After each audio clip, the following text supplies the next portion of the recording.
Welcome to Great Talking Entertainment. I'm your host, KJ, and this is the YouTube channel where I review movies and TV shows from all your favorite superheroes, including Marvel Comics, DC Comics, and much more. Please subscribe to my YouTube channel, Great Talking Entertainment official channel. Now let's go, baby.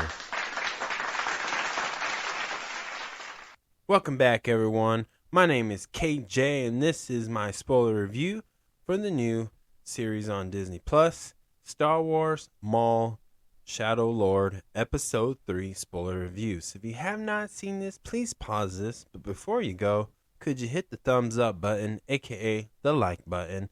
That would help my YouTube channel out. Come back, watch the show, and let me know what you think about Episode 3 of Maul Shadow Lord in the comments below. So again, this is a spoiler review. Y'all been warned. Now, let's get into it.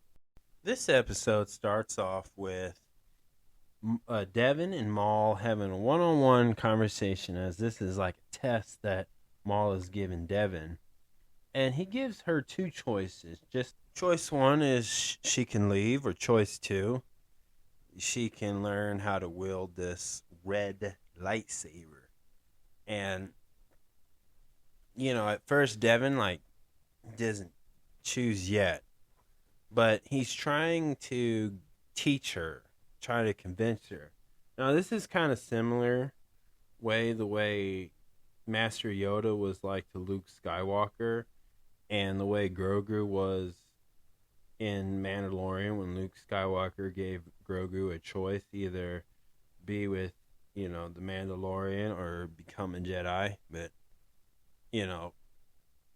for Devin, this is like freedom. He was trying to put it in a way where she's like, yeah, you can leave, but you're going to be stuck where you're at. You're not going to move up, nothing. But he's making it sound like being a Sith Lord is the best way to go. And it takes, throughout this episode, we see what goes down with that. And also, too, what I thought was, we are seeing Maul in a way as a teacher, right? And, they're talking, she's bringing up things, and he's always having an answer for everything. But he's being calm, he's being chilled about everything. And even, in this episode, we see when he turns off the lights, they start going at it, because he wants to test out her abilities, her skills, and,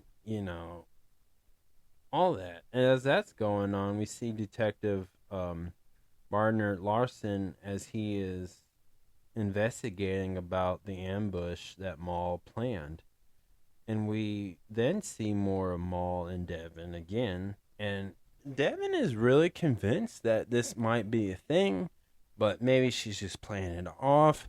But she is conflicted by the idea of this. Nobody's stopping her. Nobody's gonna beat her up yet. And she just bowed him, and he's obviously, Maul is more skilled than her, so he can easily defeat her. But obviously she chose to leave. As she left, she escaped. But I think Maul allowed her to escape because he took back the lightsaber with the Force.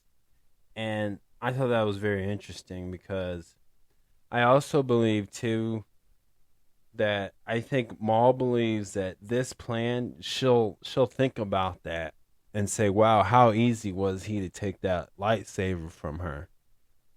That's really powerful. And maybe she'll run back to him. And I think that's what he's hoping in this lesson that he did. And we also see too another interesting thing. Detective Lawson and his son.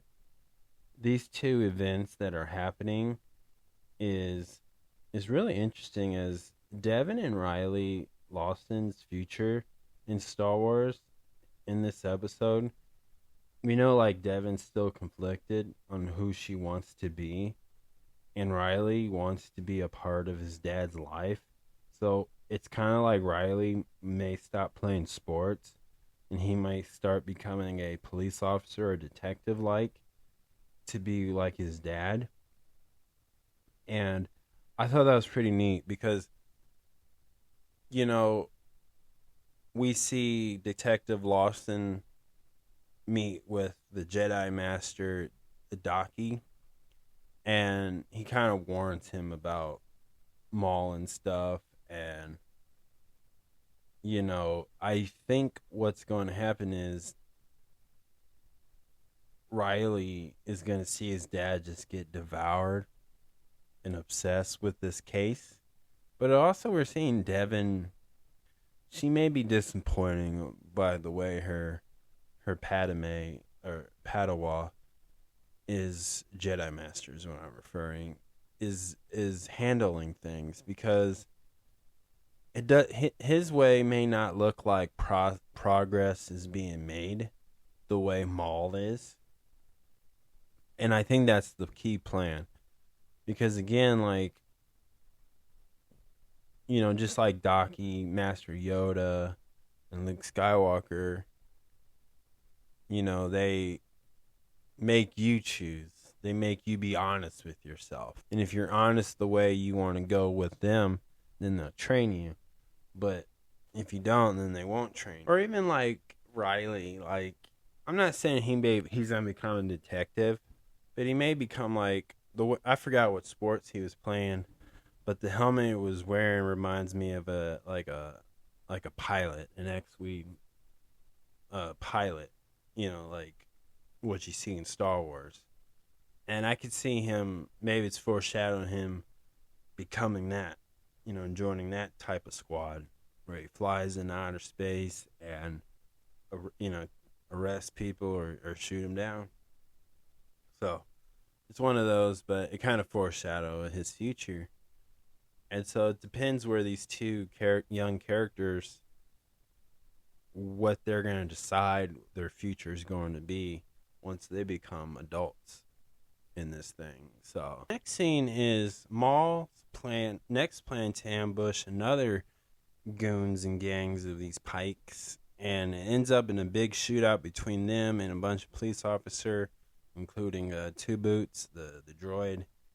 And, you know, it gets a little bit serious where Two Boots, I think he gets hit a few times, but it did not work out the way, and Maul's crew was the one that succeeded and escaped and got everything they needed of this. But, you know, this is them trying to send a message to, you know, the Sith Lords, you know, and just let them know that Maul means business and he's ready to, you know, battle them to take his rightful spot.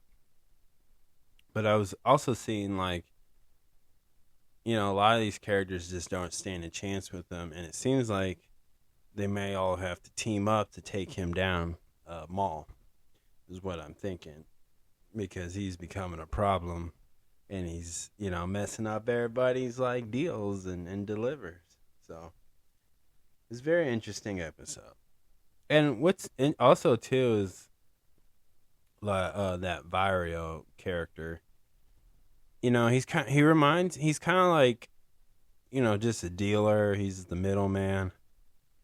But it's like his reputation's getting ruined.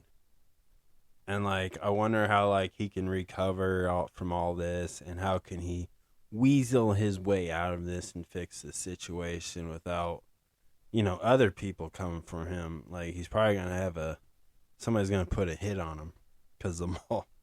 But we'll see what happens. But this episode is really good. I love the main plot of it. I love the parallel between Riley and Devin. And I also just like seeing Darth Maul's achieve his goals, and how his plan and the way he moves and the choices he makes in this episode. I thought it was really fun to watch, because he's very determined. He's very determined to take his rightful spot where he was in the earlier prequel of Star Wars. And, you know, he's in his own way, he's gone rogue against everybody. So if I had to give this an episode, a 1 out of 10. This is definitely a 10 out of 10. Episode 2 and 3 are really awesome episodes. I think they really stay focused on the main purpose of this and the other side stories within each episode. It fits so well when it needs to be fit. And again, you're seeing character growth with these characters, and you're seeing like possibilities of where they could be, where they could go with this. And again, it's a really good, just light Jedi versus dark Sith Lord type stories. Really good in this, and just to see where Devin's gonna choose is really fun to watch too. So really good, and I love this like police story that's involved in as well. So really good, really good. But that is my spoiler review, y'all. Thank you so much. Please subscribe to my YouTube channel, Great Talking Entertainment official channel. Subscribe, hit that notification button so you can always be updated with all my latest content. Thank you guys, and peace